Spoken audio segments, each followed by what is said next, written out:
If I am the captain of my life, why choose anchors? If I can co-create my reality, why choose scarcity? If I can reprogram my mind, then why choose pain? Welcome to the Dazed and Confused podcast with your host, Diana Cano, where we normalize being dazed and confused at any stage in life.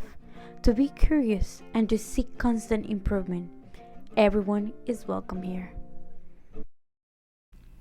Welcome back to another episode of the Dazed and Confused with Diana. It is I, your host, Diana Cano. And on today's episode, I am gonna talk about my journey to neuro-reprogram myself and my mindset. It has been a journey, truthfully. I am by no means perfect now, or by no means cured magically. It is safe to say that in the healing journey, every day it's a struggle. And there are days that are better than others, and you just get better at managing it all.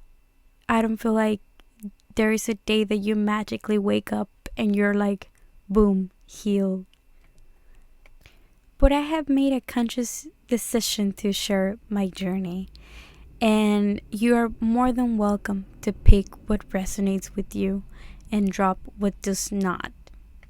So I am a huge advocate of taking actions with intentions and how powerful that is to shift our lives. I first started with my fear of heights, which, by the way, I still haven't gotten over the fear of heights, but with each progressively jump I make, it has become more simple to do that. Exactly. It has become more simple to take action in spite of fear. And I noticed one thing. Every single time that I jump, it was with the intention that this is how I am programming my mindset to do things in spite of fear. The fear is always there, and I have to ride that wave from the moment I make the decision to when I take those leaps. The fear is always present. So after a couple of jumps, I then realized that feeling after doing those things, after taking those jumps, it felt better. So it translated from jumping to doing other things that scare me, to doing other tiny actions to get out of my comfort zone and work towards all those limiting beliefs that I had. It was then that in one of those decisions to go up to new levels, new devils, that I decided to apply this same formula to my trauma recovery with guns and self-defense. When I was very young and impressionable, I had an experience that traumatized me. So around 2015, a group of armed men broke into our home, took our phones away, and then lined us up like cattle. And they held my dad at gunpoint on a otherwise lovely Sunday afternoon. And the details I will be saving for another podcast because that's a whole other story in and out of itself. The important thing here is that I remember, from his face to his body shape to the shirt that he was wearing, I remember. I am very much thankful that we were not harmed in any way. I was not assaulted in any way, and I was just left with the sequels of having to deal with this traumatic event. So I was very scared, and I still am, of guns. I feel like I respect guns, and even in a means of self-defense, I know that there were weapons of destruction. But I remember specifically that I used to be so scared of being in like public places by myself and scared of like break-ins at night. And I remember that walking down at night, it was a no-no for me. You could not catch me past the sunset in those first years when I was living alone in San Diego after moving out from the valley and Alexis was on deployment. You would not catch me outside. I would order takeout and have it delivered. I would have my groceries delivered, and I was not rich by any means, but like that was something that I would not compromise. It's like I would spend an insane amount of money that I knew that was not healthy. But going out and do all these things by myself was a no. I used to be so scared that I would sleep with kitchen knives under my pillow, especially when, I was living alone in the apartment and Alexis was in deployment. And then one day, visiting my friends in Mexico, she confronted me because I was throwing a tantrum about I'm not walking down the street by myself, blah, blah, blah, blah, blah. And she confronted me like, you're a grown-ass woman. You cannot spend the rest of your life scared of walking down the street alone. And I just felt like shocked. I remember feeling shocked, and well, that might be something confrontational for most people. I took it as like an opening my eyes kind of way. So later on that same year, 2022, in my birthday month, that's when I started Jiu Jitsu. That's how I realized that this event was still affecting me, and I had never even processed it to begin with. I had never spoken about it after it happened, not even in therapy. My family refuses to talk about it as if it didn't happen. And when I ask if anyone had haunting nightmares about it, it turns out that nobody did. It was just me. Only I remember.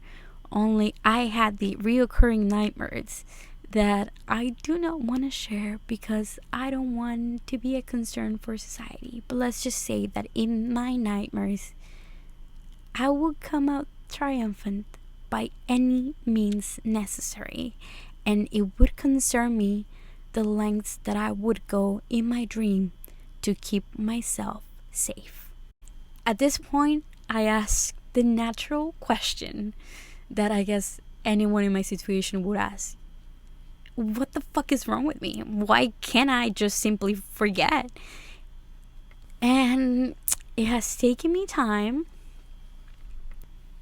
to finally accept it. Accept that that's not me. That I have a beautiful photographic memory that helps me memorize a bunch of stuff. And that's just not simply me. I don't have the ability to forget. And for better or worse, this is just part of me.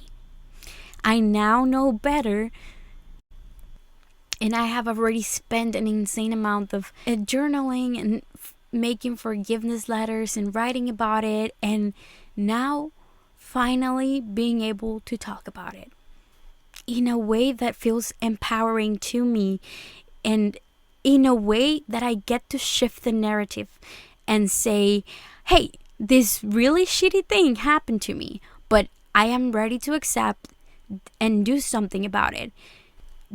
Doing something positive about this. I think the most beautiful thing that can happen is that when situations and events that are too painful, that we make them into something beautiful that serves a purpose. And I feel like this podcast is exactly that.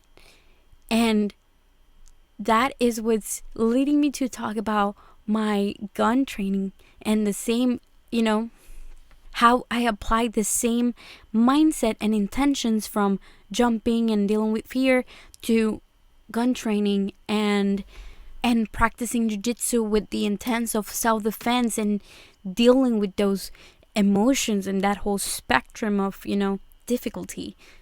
Well, I felt like in today's day and age, I have to at least explain that I'm doing all of this in a safety environment. I'm safely exposed into this, and I have coaches and mentors that understand and have understand where I'm coming from and how difficult it is to deal with these emotions and this journey. These are people that have allowed me to learn, grow, and cry.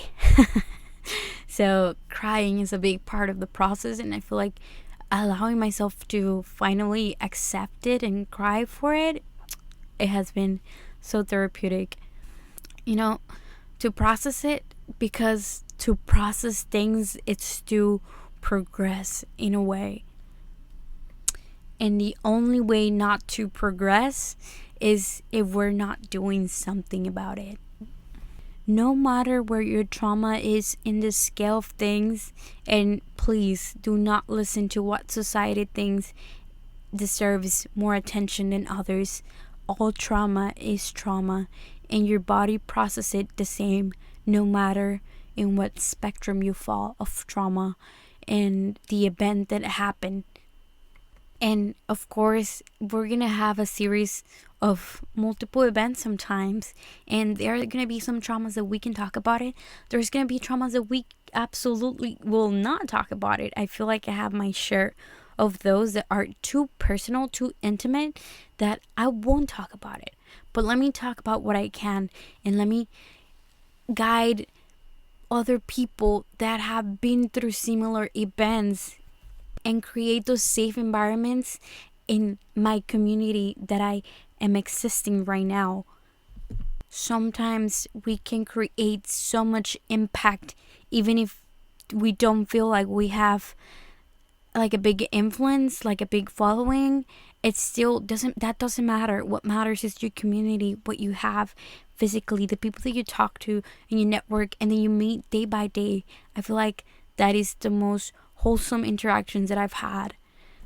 The more I practice jiu-jitsu and I see those hard feelings coming out and I try to explore them, like, okay, how am I feeling? Why is it upsetting me? And when I drive the connections that led me to these events, and I feel like I found the common denominator, like, oh, this was triggering because this is the exact same feeling that I had during these traumatic events.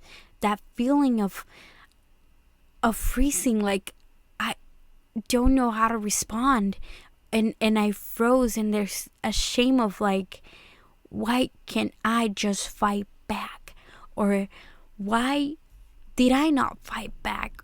A lot of my jiu-jitsu journey has been dealing with that feeling of impotence, the inability to take an effective action. And in jiu-jitsu, sometimes even when I fight, there's still helplessness.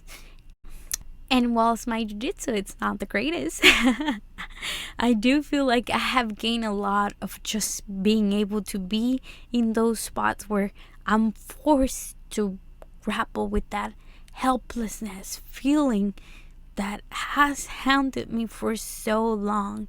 And it feels therapeutic. It feels like painful and beautiful. And I feel like I can cry and be happy about it.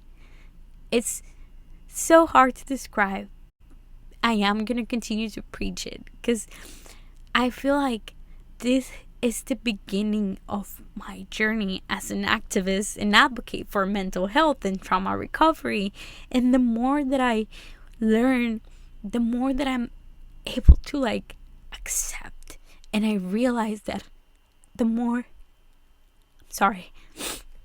that I'm able to love myself, the more that I feel. Sorry, I promised myself that I wasn't going to cry in this podcast, but it's happening. The more that I feel that I'm able to love people in a way that I didn't thought it was possible. So I feel like having these conversations are very important. And I don't want anyone to feel any sort of shame for their experiences. So I invite everyone to read more and learn more and experience more, feel more, and permit yourself to move on. If you ever feel frustrated and stagnant in your own healing process, know that that is okay and it's a part of it. So the best that we can do is to feel that pain, because after it, joy and happiness will come. And I promise you, I promise you, I promise you that 10 times out of 10, after riding the wave of pain, joy and happiness will come. And maybe, just maybe, gun training and Jiu Jitsu, it's not a tool for everyone. And that's okay too.